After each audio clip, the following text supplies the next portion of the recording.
आव दादा, मला भुईमुंगाचं बियाणं द्या की. हो, पण कोणत्या कंपनीचं? दादा, मला बॉम्बे सुपर सीड्सचे 55 नंबरचे भुईमुंग द्या. हे घ्या.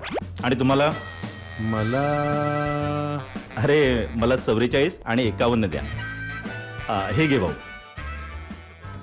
आम्हाला बॉम्बे सुपर सीडचे कस्तुरी 108 आणि टॅग 24 पण द्या.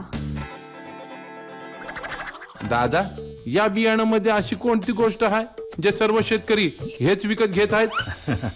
बॉम्बे सुपर बियाणे हे असे बियाणे आहे जे लावता दुप्पट पीक आणि टपोरी दाणे येतात, त्यामुळे तुम्हाला चांगली किंमतही मिळते. बॉम्बे सुपर भुईमुग बियाणे, बॉम्बे 55, बॉम्बे 44, बॉम्बे 51, कस्तुरी 108, टॅग 24. आता सर्व शेतकऱ्यांचा एकच ध्यास, बॉम्बे सुपर बियाणे हाच आमचा खास.